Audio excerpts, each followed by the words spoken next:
ओम शांति, ओम शांति, ओम शांति।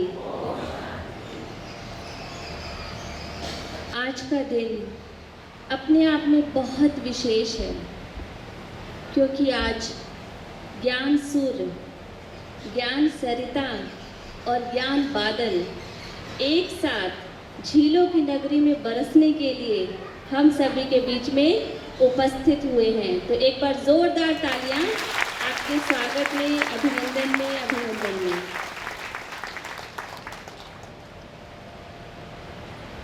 ये जो ज्ञान है हमारे जीवन में एक रोशनी लेकर के आता है, लेकिन जब एक साथ ज्ञान सूर्य, ज्ञान सरिता और ज्ञान बादल यहाँ आए हैं तो सोचिए कि हमारी बुद्धि में ज्ञान की सुनामी आने वाली है।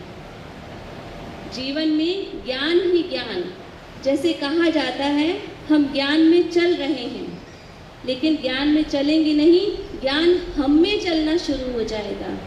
तो ऐसे ही हमारे बीच में ब्रह्मा कुमारी गीता बहन जी आप सभी के समक्ष उपस्थित हैं, जो अपने आप में ज्ञान सरिता हैं। एक कहावत है कि पूत के पांव पालने में ही नजर आते हैं। ये कहावत आप पर बिल्कुल सूट होती है, क्योंकि जैसे ही आपका जन्म हुआ आपके माता पिता ज्ञान में आ गए, और ना केवल माता पिता, आपका पूरा परिवार ही ज्ञान में चल दिया। आप बचपन से ही, स्कूल लाइफ से ही मेधावी छात्रा रही हैं। पढ़ाई के अलावा खेल कूद, भाषण, वाद विवाद आदि प्रतियोगिताओं में बढ़ चढ़कर आप भाग लेती थी। आपने संस्कृत और इतिहास विषय में डबल MA किया है। संकल्प शक्ति की प्रयोग, क्षमा भाव, भोग लगाओ भोग ना मिटाओ, पुण्यों की पूंजी, कर्मों की गहन गति आदि विषयों पर आपका वक्तव्य सुनकर लोग मंत्र मुग्ध रह जाते हैं। आपका परमात्मा से बचपन से ही अटूट प्यार रहा है। पिछले 12 वर्षों से आदरणीय सूर्य भाई जी के साथ आप भारत के कोने कोने में जाकर ईश्वरीय सेवाएं कर रहे हैं। UAE, ओमान, श्रीलंका, मॉरिशस आदि देशों में भी आप ईश्वरीय सेवार्थ भ्रमण कर चुकी हैं। आप न केवल ब्रह्मा कुमारी विश्वविद्यालय में नियमित विद्यार्थियों को अपने ज्ञान योग के अनुभव से लाभान्वित कर रही हैं, बल्कि स्कूल, कॉलेजेस, इंडस्ट्रीज आदि में भी आप आध्यात्मिक ज्ञान की अलख जगा रही हैं। सचमुच आप ईश्वर की सच्ची सच्ची गीता हैं। किसी ने कहा है, जिंदगी ऐसी ना जियो कि लोग फरियाद करें, जिंदगी ऐसी ना जियो कि लोग फरियाद करें, बल्कि ऐसी जियो कि लोग फिर याद करें। आपके स्वागत के लिए मैं बहनों से अनुरोध करूंगी कि तिलक और गुलदस्ते लेकर के स्टेज पर आएं, और साथ ही रश्मि मदान बहन को मैं आमंत्रित करना चाहूँगी कि वो आकर के हमारी गीता बहन जी का पुष्प गुच्छ के साथ स्वागत करें, अभिनंदन करें। रश्मि मदान को मैं स्टेज पर बुलाना चाहूँगी।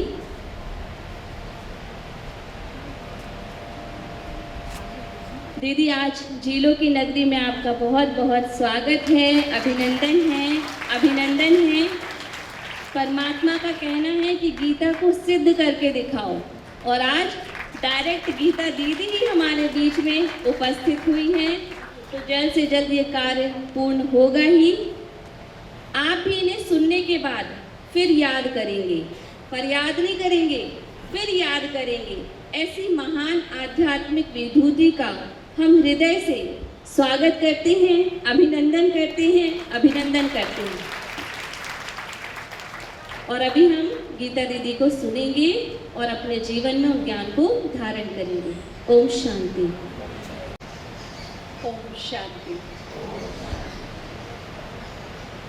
बहुत अच्छा सुंदर सुअवसर हमें भी प्राप्त हुआ है आप सभी से मिलने का। जैसे ही हम यहाँ आए तो दीदी का ममतामयी स्नेह और आप सब भाई बहनों का रूहानी वाइब्रेशन अपने आप ही चुंबक की तरह आकर्षित कर रहा था। इस जीवन में पहली बार सौभाग्य मिला है इस धरनी पर आने का, तो बड़ा अच्छा मनमोहक सीन, सब बहनों का स्नेह प्यार और आप सबकी अलौकिकता जो अपने आप ही एक मन में छाप छोड़ जाती है। बहन ने मेरे को बोला कि आप थोड़ा भोग का क्लास कराइए, तो वैसे तो वो बड़ा लंबा सेशन चलता है, उसका लगभग 1.5 घंटे का टॉपिक है, लेकिन फिर भी कई साल पहले इसका बड़ा ही अद्भुत एक अनुभव है। एक सर्जरी हुई थी और एनेस्थीसिया के नशे में अपने आप ही कुछ बोल रही थी मैं। तो हमारी जो लौकिक में बुआ हैं वो मुजफ्फरनगर में इंचार्ज थी उस समय, अभी तो शरीर छोड़ दिया उन्होंने 2 साल पहले। तो उन्होंने सूरज भाई को फ़ोन करके बोला कि ये कुछ तो बड़बड़ा रही है, कुछ भोग के ऊपर कुछ बोल रही है। तो भाई जी ने कहा कि फ़ोन मुझे लगा के दो, मैं सुनता हूँ क्या बोल रही है। मैं फुल एनेस्थीसिया के नशे में थी। तो जब उन्होंने सुना तो बोला कोई लिख ले, ये जो बोल रही है ना, तो कोई लिख ले या रिकॉर्डिंग कर लो इसका। तो ये सीधा जैसे ऊपर की ही टचिंग थी बाबा की, मुझे नहीं पता कब कैसे ये हो गया। वो सब लिखा, जब होश में आई ठीक ठाक हुई तो बताया कि तुम ये सब बोले जा रही थी नॉन स्टॉप। फिर वो मैंने पढ़ा देखा तो उस पर शुरू किया और इतने अद्भुत इसके रिजल्ट्स आए हैं। पिछले 12 से 13 सालों में लगभग 150 सेंटर ऐसे हैं जो मैं जानती हूँ, ऐसे सेंटर जिनके पास 10,000 20,000 रुपये थे, बहुत छोटा स्थान था, भाई बहनें बहुत ज़्यादा थे। तो भाई बहनों को समाने के लिए जगह नहीं थी कि कहाँ बिठा करके उनको मुरली सुनाए, प्रोग्राम करें। तो उन्होंने बाबा से अर्जी लगाई और स्पेशली मिले, डिस्कशन किया। तो भाई जी भी, हमारे जो सूरज भाई जी हैं, वो भी बड़ा महत्व देते हैं भोग को। तो उन्होंने कहा कि अमृत वेले बाबा को भोग लगाइए और अपने दिल की बात भोग के साथ, संकल्प के साथ दीजिए। तो उन्होंने दी और बड़े वंडरफुल रिजल्ट कि हमारे पास केवल 10,000 थे, किसी के पास 20,000 थे, और हम सोच भी नहीं सकते थे कि हम कभी मकान बना पाएंगे। परंतु कम से कम 150 सेंटर, जो 10,000 रुपये थे केवल, 150 सेंटर ऐसे हैं जो बहुत आलीशान बाबा के सेवा स्थान बन करके तैयार हो गए। उन्हें खुद को नहीं पता कि कैसे बने, क्योंकि उनकी कल्पना से बाहर की बात थी। बस एक प्रोसीजर शुरू किया। बाबा को अमृत वेले उठकर अगर 4 बहनें हैं तो चारों ही बहनें बैठती थीं, कुछ रॉ मटेरियल्स का, कभी कुछ एक स्वीट बनाकर, कभी दूध का, कभी ड्राई फ्रूट का, बस श्रद्धा से, भावना से बाबा के सामने रखकर अपने दिल के भाव, एक पावरफुल संकल्प बाबा के सामने रखा। तो बहुत सारी बहनों के एक्सपीरियंस हैं कि पता नहीं कहीं से किसी को संकल्प आया कि इनको हम एक मकान दे, तो जमीन दे दी, किसी ने लोहा का काम कर दिया, किसी ने मार्बल नीचे फ्लोरिंग का काम कर दिया, किसी ने सीमेंट दे दी, और ऐसे ये बाबा का भवन तैयार हो गया। हमारे जो 10,000 थे वो बच गए, वो जो कि तुम है, 10,000 हमारे खर्च ही नहीं हुए। तो ऐसे अद्भुत रिजल्ट की मुझे खुद को, जब हम सुनते हैं हमारे समाधान टीम के पास जब इस प्रकार के अनुभव आते हैं तो बड़ा आश्चर्य होता है। हमें खुद को विश्वास नहीं होता कि ऐसा भी होता है क्या। भोग से बहुत सारी माताओं बहनों ने अपने बच्चों को, अपने पति को, जो उनमें गंदी लत लग गई थी, गंदी आदतें पड़ गई थी, तो सुधारा है। और एक बहुत वंडरफुल बात हो रही है कि भोग लगाने से और भोग खाने से स्पेशली बीमारियां ठीक हो रही है। जो अभी रिजल्ट्स मिल रहे हैं इसके, तो एक महाराष्ट्र में जाना हुआ, इसके सोलापुर के कनेक्शन में है एक सेंटर, तो वहाँ बताया कि एक माता है, उसकी बेटी मेडिकल करने गई थी, तो भारी भरकम उसका डोनेशन गया, फीस गई। मेडिकल की स्टडी तो बहुत महंगी होती है, परंतु बेटी से वो पढ़ाई नहीं हो पा रही थी, उसको बड़ा टफ लग रहा था, तो धीरे धीरे वो डिप्रेशन में चली गई और उसने खुद को हैंग कर लिया, सुसाइड। एक इकलौती संतान थी उनकी, तो पिता ने तो कैसे करके संभाल लिया, लेकिन माता जो थी वो डीप डिप्रेशन में चली गई। हालात ऐसे थे कि वो आधी पागल, इतने खराब हालात थे। अब किसी ने सजेस्ट किया कि ब्रह्मा कुमारी आश्रम में मनोरोग ठीक किए जाते हैं, डिप्रेशन पे काम किया जाता है, आप इनको वहाँ लेकर जाइए।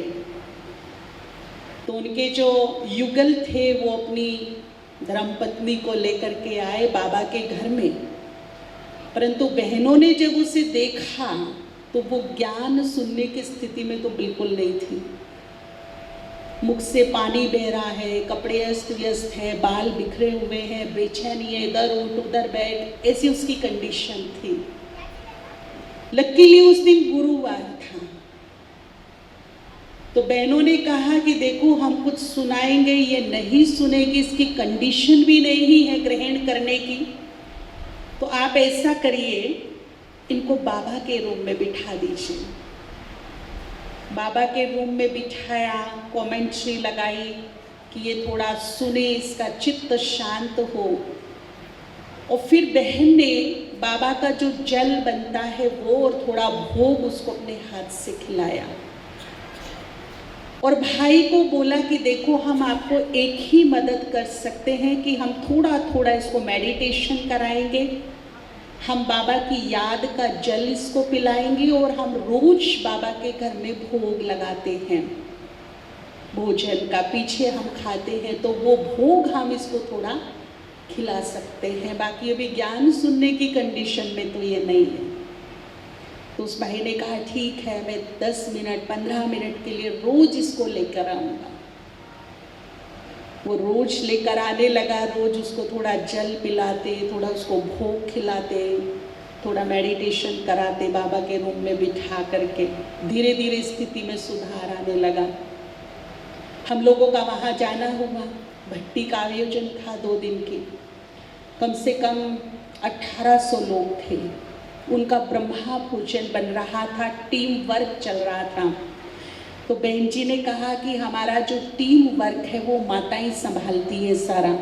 हमने 10 माताओं को मुकर्रर किया है और एक उनकी लीडर है जो सारा सुपरविजन करती है। तो उन्होंने 11 माताओं को सामने लाके खड़ा किया और पूछा कि बताओ वो डिप्रेशन वाली माता कौन सी है, इसी में ही है वो भी। तो हम उसको पहचान नहीं पा रहे थे। बोला अभी 6 महीने पहले की ही बात है, तो नहीं पहचान पा रहे थे।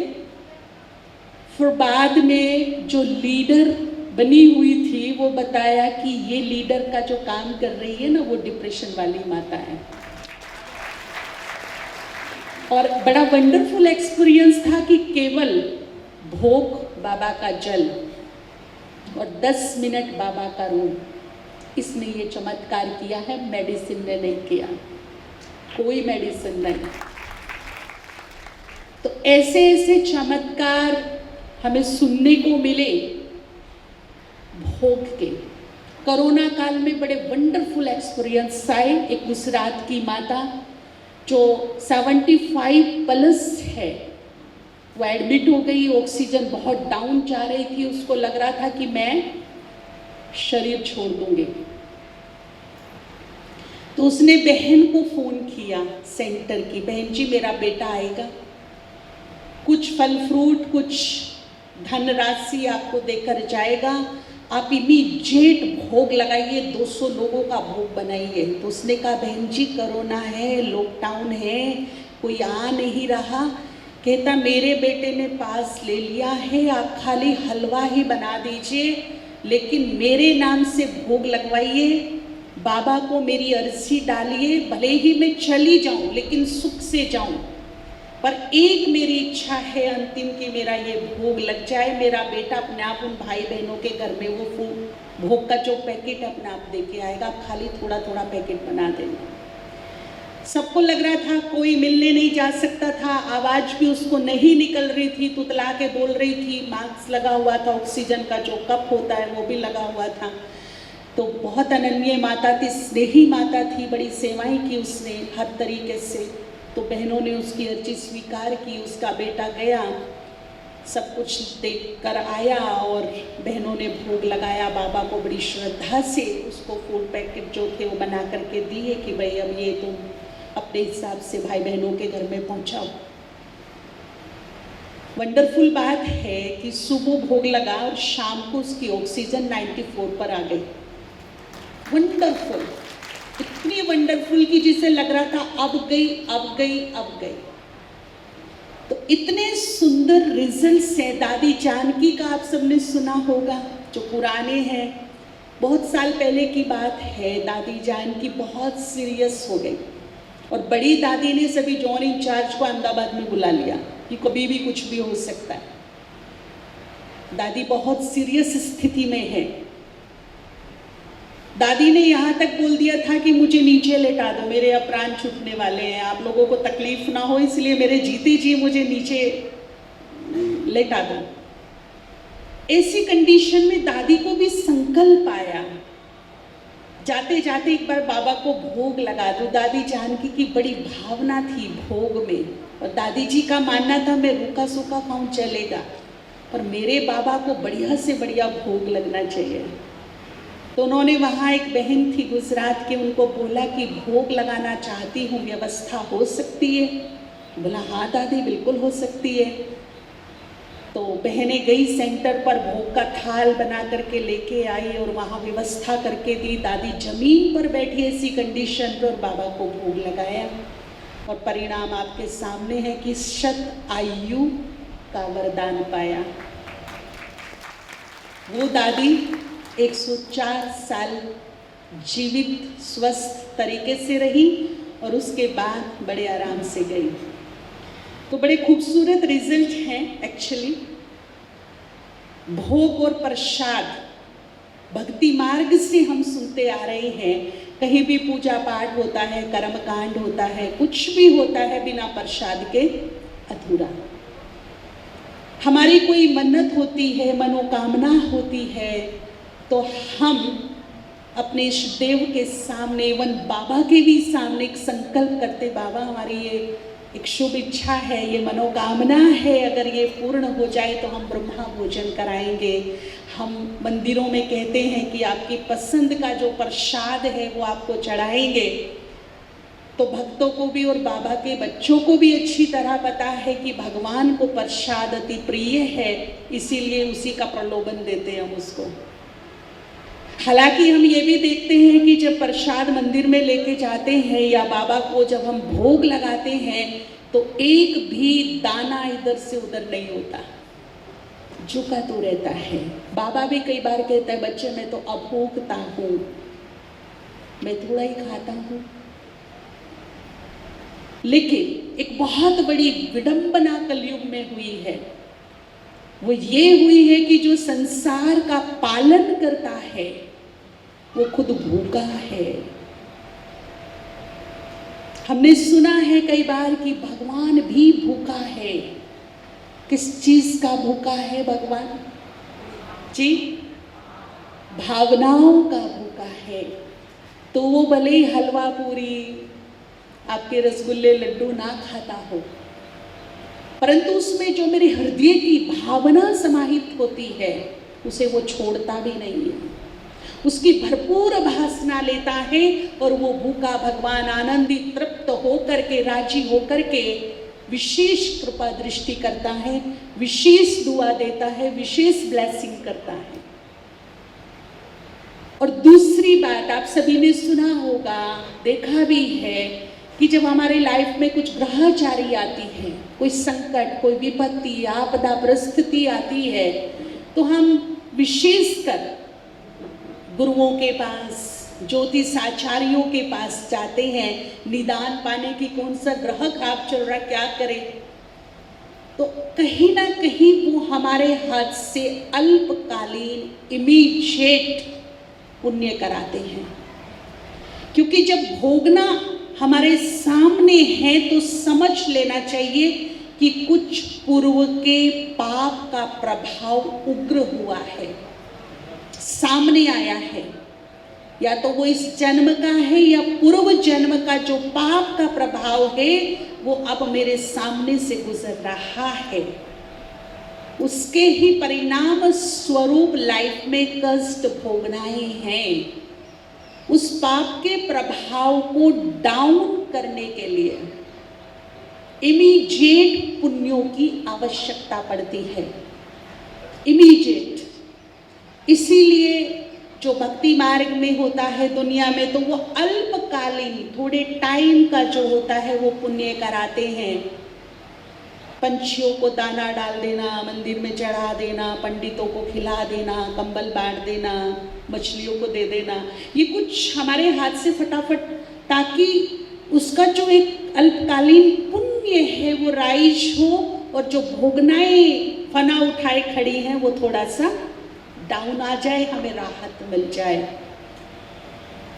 परंतु अगर हम बीज के निमित्त करते हैं तो ये सदाकालीन पुण्य बनता है। वैसे भी भक्ति मार्ग में बृहस्पति का बड़ा भारी महत्व है। आप सबने सुना होगा, जिसकी बृहस्पति दशा मजबूत है उसके जीवन में गज केसरी योग बनते हैं। बाबा को भी सुना है मुरलियों में कई बार कहते हुए, बच्चे अब आपके माथे पर कौन सी दशा बैठ रही है, कौन सी बैठ रही है? बृहस्पति की दशा बैठ रही है। बृहस्पति की दशा हमें सीधा सतयुग में ले जाएगी, यानी कि राजयोग दिलाएगी, यानी कि राजाई जैसा जीवन, सुखी, संपन्न, समृद्धि, विवेक, नेम फेम, सब कुछ इसमें समाहित है। तो बृहस्पति दशा मजबूत करने के लिए क्या करना पड़ेगा अपने को, ताकि जीवन निर्विघ्न रहे, कष्टों से, दुखों से हमारा जीवन बचा रहे, हमारे पुण्य तीव्र गति से राइज हो और पाप का प्रभाव डाउन हो। तो क्या करना पड़ेगा कि बृहस्पति संस्कृत का शब्द है, संधि विच्छेद करें तो बृहस्पति का क्या बनता है? वृक्ष प्लस पति, वृक्ष का पति। तो कौन से वृक्ष का पति? जो ये संसार की आत्माओं का एक कल्प वृक्ष है, उसका बीज, उसका पति। जब हम उसके बीज और पति के लिए कुछ करते हैं तो हमारा तीव्र गति से पुण्य बढ़ने शुरू हो जाते हैं। जैसे देखिए, मैं आपको समझाऊं, आपके घर में कोई पेड़ बोया है, आपने वृक्ष लगाया है और आपने देखा कि वो थोड़ा सूख रहा है, मुरझा रहा है वृक्ष, तो इमीडिएट क्या करेंगे? उसको सींचेंगे, जल देंगे। हालांकि आपने मुरझाई हुई टहनियां देखी, फूल पत्ते देखे, परंतु जल हम जड़ को देते हैं, जबकि जड़ मुरझाई हुई नहीं है, सूखी हुई नहीं है। सूखा हुआ तो वृक्ष देखा मैंने, परंतु जल जड़ में दिया। और अपनी आंखों के सामने एक चीज और देखते कि वो जल ऊपर की ओर नहीं, कहाँ जाता है? नीचे की ओर जाता है। जो वृक्ष का अस्तित्व है उसको टच करता है, उसको पावर देता है, और फिर नेक्स्ट डे हम क्या देखते हैं कि पूरा वृक्ष क्या हो जाता है? हरा भरा। ठीक बात है ना? ठीक इसी प्रकार से जब प्रभु निमित्त हम कोई पुण्य करते हैं, उस बीज के निमित्त कोई हम दान पुण्य करते हैं, तो उसका हमें बहुत विशाल पुण्य प्राप्त होता है। क्योंकि वो कल्प वृक्ष का यानी कि आत्माओं रूपी वृक्ष का बीज है।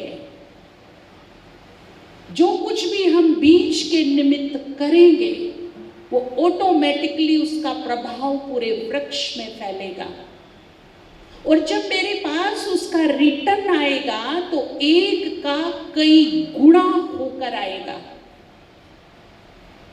और जब एक का कई गुना होकर के पॉजिटिव एनर्जी मुझे मिलेगी तो जो लाइफ में कष्ट है, भोगनाएं हैं, संकट है या असफलताएं घेरे हुए हैं, वो हमें छोड़ना शुरू कर देती हैं, भोगनाएं डाउन होनी शुरू हो जाती हैं।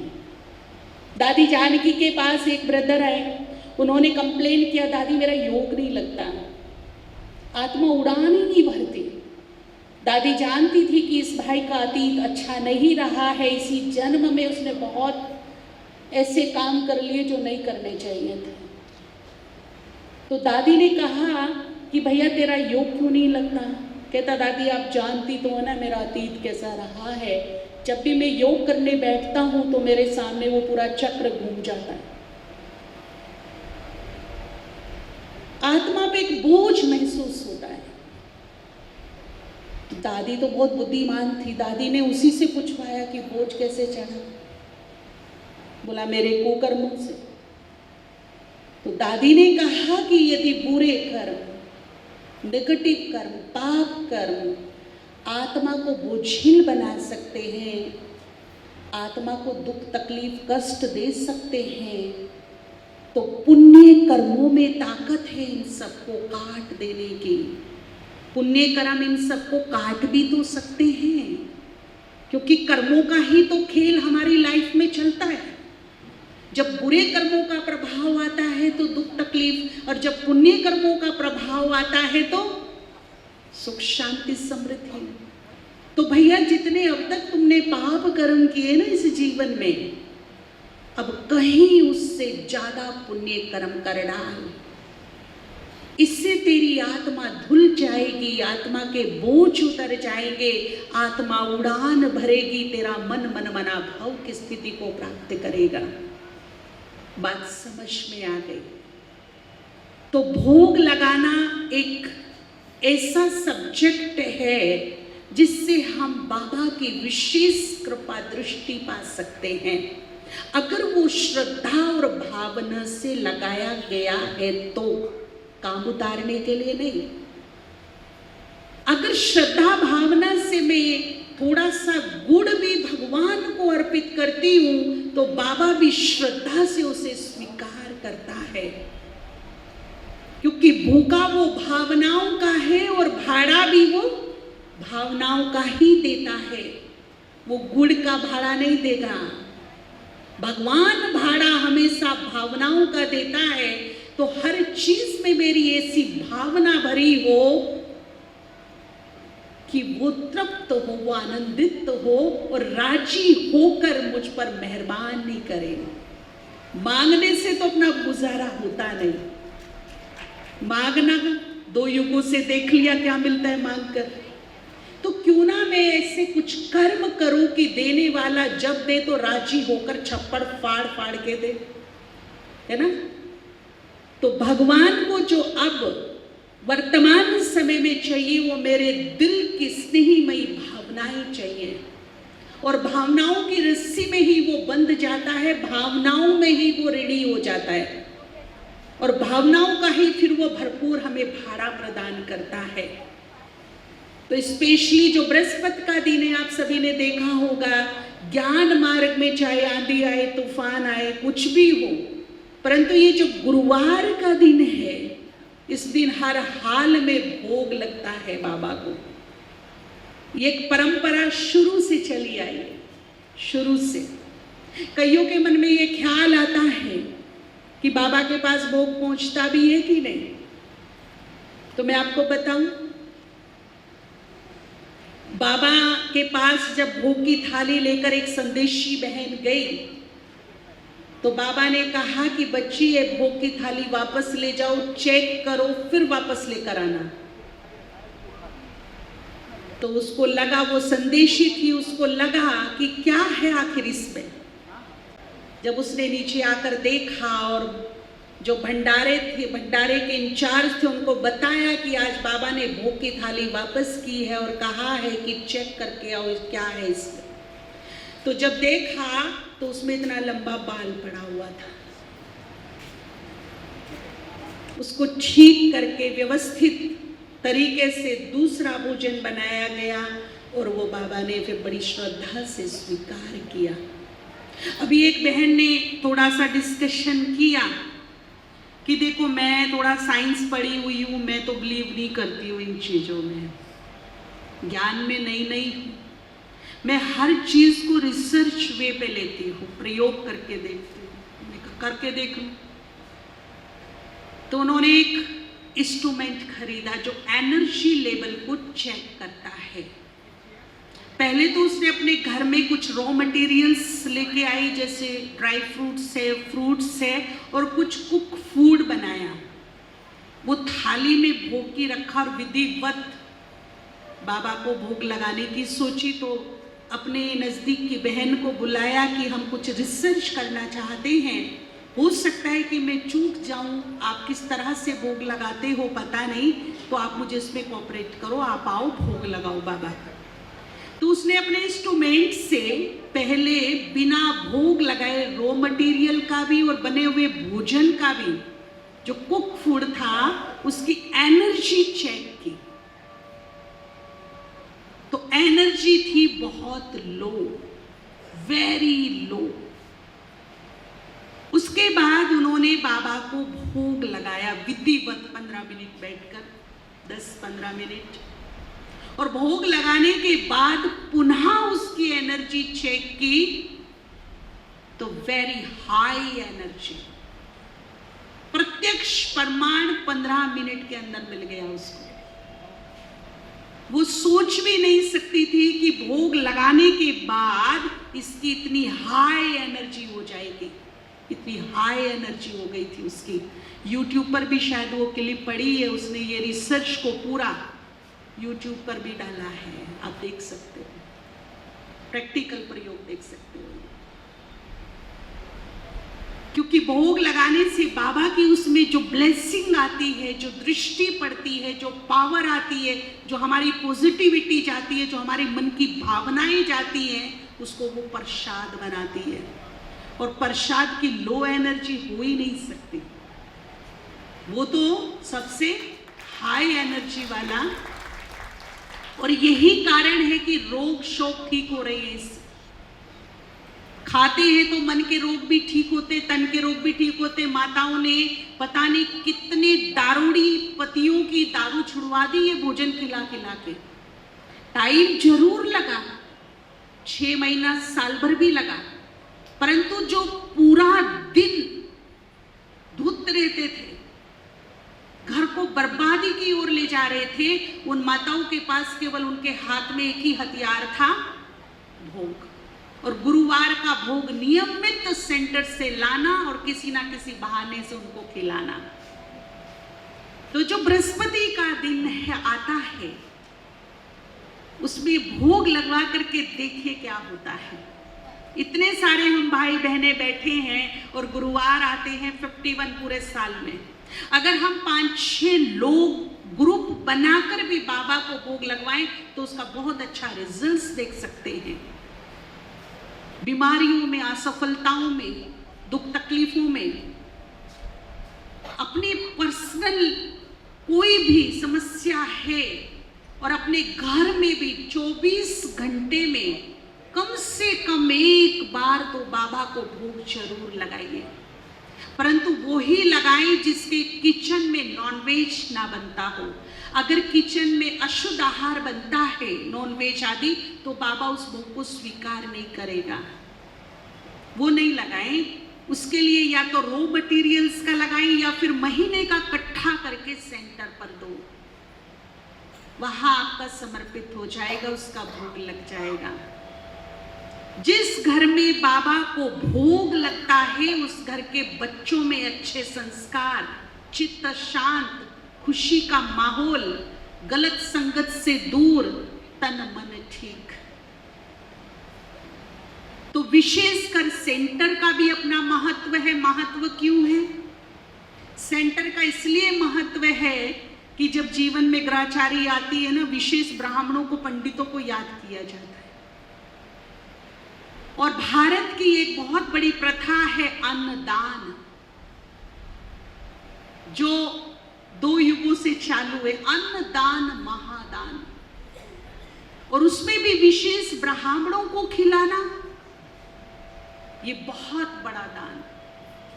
ब्राह्मणों को खिलाने की बड़ी प्रथा है भारत में। अभी श्राद्ध चालू होंगे तो पंडित ढूंढे नहीं मिलेंगे, एक को 6 के घर में जाना पड़ता है। एक पंडित जी मिले, कहते मैं तो 2 महीने में ही 10 किलो वजन बढ़ा लेता हूँ, क्या करूँ, किसको ना करूँ, किसको हाँ करूँ, थोड़ा थोड़ा भी खाता हूँ तो इतना खा लेता हूँ। माफ कीजिएगा, आजकल के ब्राह्मणों के जीवन में भी तामसिकता आ गई है। पीछे महाराष्ट्र में गए एक सुप्रसिद्ध कथावाचक का पुत्र हमें मिला, कहता मेरे जो फादर हैं वो इस एरिया के सुप्रसिद्ध कथावाचक हैं, वैष्णव हैं हम लोग। परंतु हकीकत ये है, मैं बाबा का बच्चा बन गया हूं तो मैं बताऊं कि कोई भी सुबह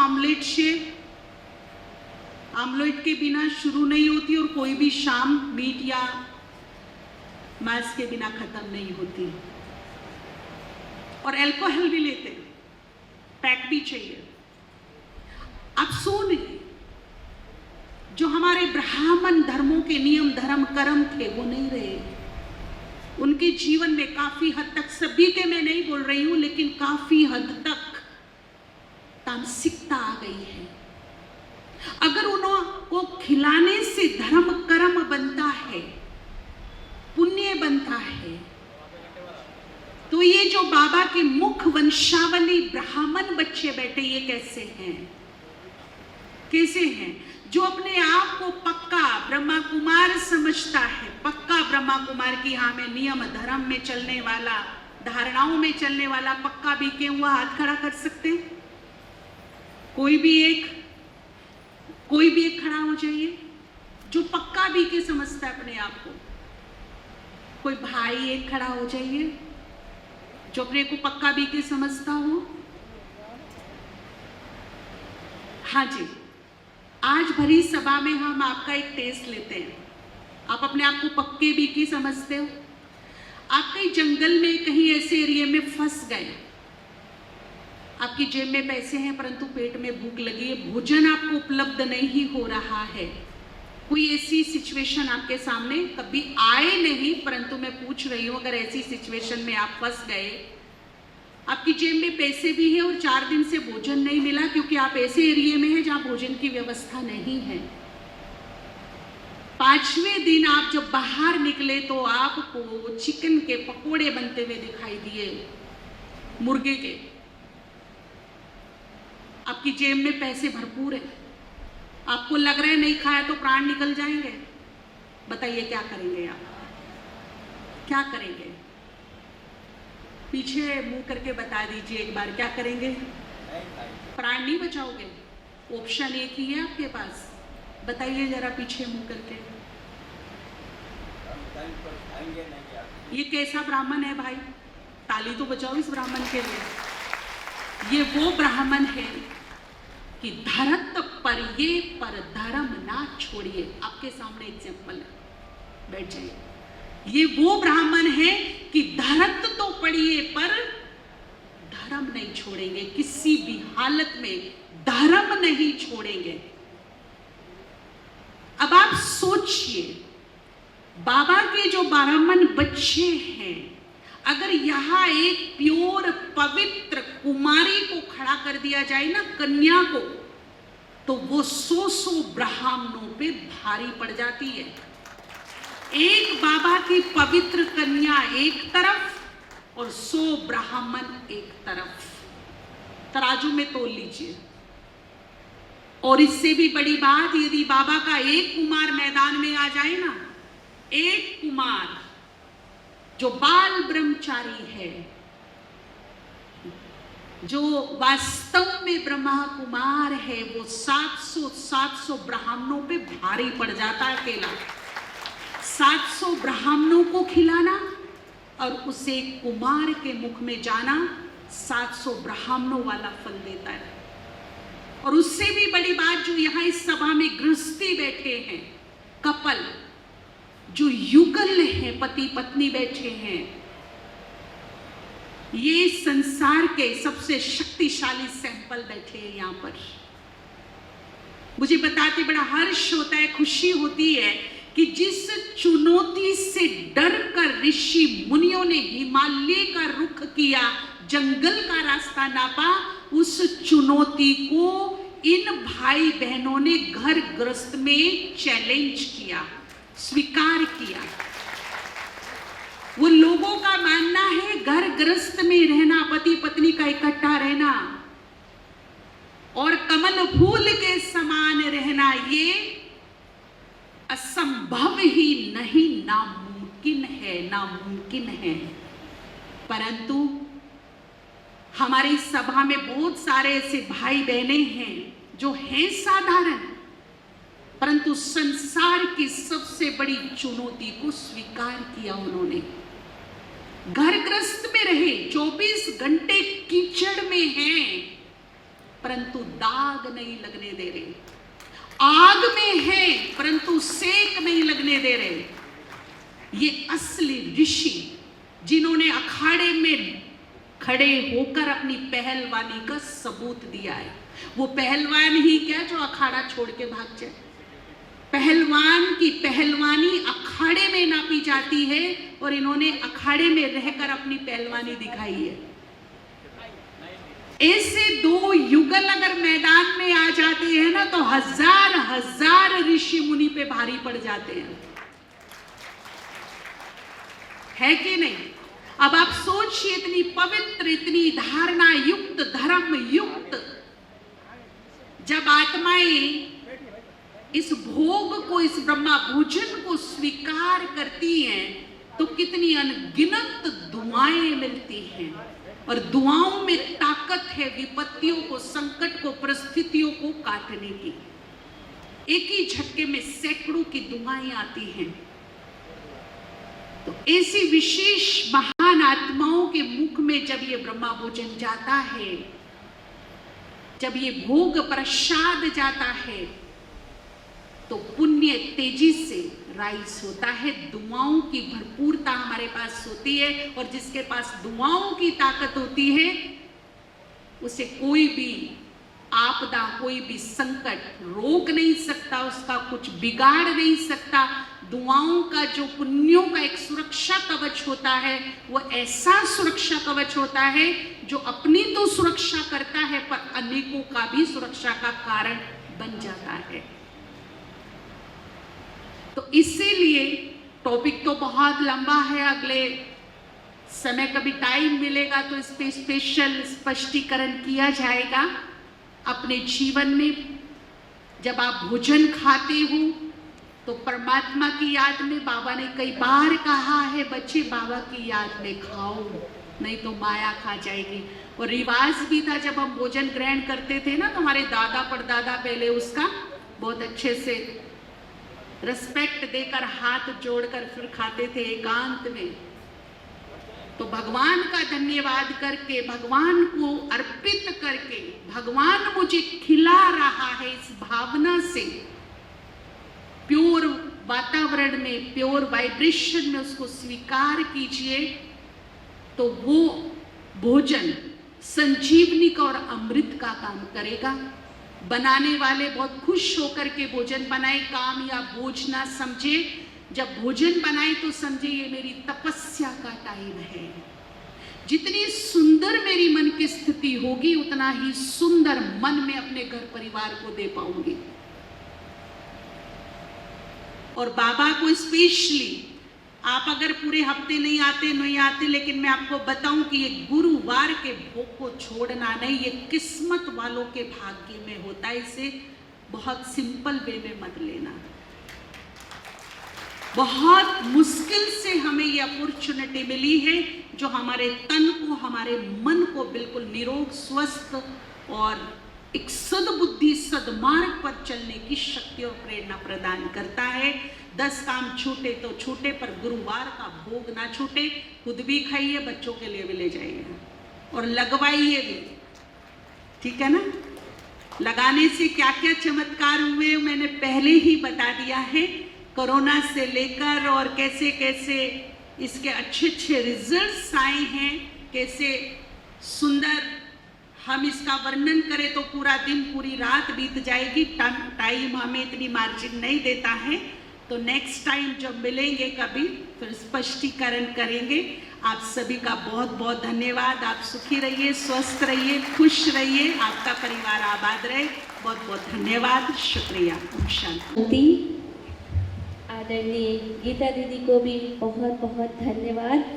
आपने हम सभी को बहुत गहराई के साथ अवगत कराया कि भोग का क्या महत्व है, भोग से कैसे भोगनाएं दूर होती हैं और भोग कैसे हमारी बीमारियों को दूर करता है और भोग हमारे जीवन में इतना ज़रूरी क्यों है, भक्ति में और ज्ञान में इसका इतना महत्व क्यों है। आज हम इस बात से अवगत हुए हैं। तो मैं आशा करती हूँ कि आप सभी अब से कभी भी गुरुवार का भोग मिस नहीं करेंगे और जल्द से जल्द कोशिश करेंगे कि हर महीने एक गुरुवार का भोग आप ज़रूर लगवाएं। जहाँ भी सेंटर पर जाते हैं वहाँ भोग लगवाएं, भोग खाएं और अपनी भोगनाओं को दूर करें। आप देख रहे हैं जो गीता दीदी हमारे बीच में बैठी हैं, आप पीस ऑफ माइंड में जो सुहाना सफ़र प्रोग्राम आता है, आप उसकी कर्णधार हैं और ये कार्यक्रम सभी को बहुत लाभ दे रहा है, सभी को बहुत प्रिय लग रहा है। तो आपका हम बहुत बहुत शुक्रिया करते हैं, धन्यवाद करते हैं। एक बार ज़ोरदार तालियों से इनका शुक्रिया अदा करेंगे।